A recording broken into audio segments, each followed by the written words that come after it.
ചെടി അങ്ങനെ നനക്കണമെന്നൊന്നുമില്ല. ചെടിയിൽ നിന്നൊന്നും നിങ്ങൾ കിട്ടാൻ പോണില്ല. ആ നന വേണമെങ്കിൽ തെങ്ങിന്റെ ചോട്ടിലേക്ക് വെച്ച് കഴിഞ്ഞിട്ടുണ്ടെങ്കിൽ മോളിൽ നിന്ന് തേങ്ങയെങ്കിലും വീഴും. അതിൽ നിന്ന് 4 എണ്ണം എടുത്തിട്ട് അരക്കെങ്കിലും ചെയ്യാം. ഇല്ലെങ്കിൽ കുറെ എണ്ണം വെട്ടിപ്പൊളിച്ചിട്ട് കൊപ്രയാക്കിയിട്ട് എണ്ണയാക്കിയിട്ട് നമുക്ക് കഴിക്കെങ്കിലും ചെയ്യാം. എപ്പോ നോക്കിയാലും പണി പണി പണി. അകത്തേക്കൊന്ന് കയറി നോക്ക്. അകത്ത് ആ സോഫ സെറ്റ് കിടക്കണം നോക്ക്. അടുക്കള ചെന്ന് നോക്ക്. തുണിയൊന്നും അലക്കണം. ഇന്നലെ ഇട്ട ഡ്രസ്സാണ് ഇന്ന് ഇട്ട് നടക്കണം. എവിടെയെങ്കിലും ഒന്ന് പോകാന്ന് പറഞ്ഞാൽ അപ്പൊ ഒന്ന് വശീകരണം മുമ്പിൽ നിൽക്കുകയും ചെയ്യും. നോക്കി പഠിപ്പിക്കണം. ഫോട്ടോയിൽ കാണുമ്പോ അടാർ ലുക്കാ, നേരിട്ട് കാണുമ്പോ ആധാർ ലുക്കും. കുറച്ച് നാളുണ്ട് ഞാൻ ശ്രദ്ധിക്കണത്. ഞാൻ ശ്രദ്ധിക്കുന്നില്ല എന്ന് വിചാരിക്കരുത്. ഇപ്പൊ മിണ്ടാൻ നേരമില്ല, എന്നോട് കൊഞ്ചിക്കൊഴയാൻ നേരമില്ല, എന്നോട് സംസാരിക്കാൻ നേരമില്ല, എന്റെ അടുത്തൊന്ന് അടുത്ത് വന്ന് ഇരിക്കാനോ നിൽക്കാനോ ഒന്നിനും നേരമില്ല. ഒരു അകൽച്ച, ഒരു സിൻസിയറിറ്റി ഇല്ലായ്മ. ആർക്ക് വേണ്ടി, എന്തിനു വേണ്ടി, എന്തിനിങ്ങനെ ജീവിക്കണം? പൊക്കൂടെ?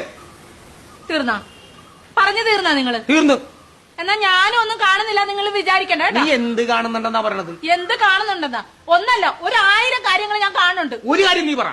നിങ്ങളെ ആ അടുക്കള നിൽക്കണ പെണ്ണിനോട് കെട്ടിപ്പിടിക്കണോ, ഉമ്മ വെക്കണോ, ശൃംഗരിക്കുന്നു, കുഴഞ്ഞാടുന്നു, കൊഞ്ചിക്കൊഴയണോ, ഇതെല്ലാം ഞാൻ കാണുന്നുണ്ട് കേട്ടാ. ഇല്ലെന്ന് വിചാരിക്കരുത് നിങ്ങള്. അടുക്കള നിൽക്കണ പെണ്ണ് എന്റെ ആരാടി? ഭാര്യ. നീ ഇവിടുത്തെ ആരാണ്? ചേലക്കാരി. അത് നീ മറക്കരുത്.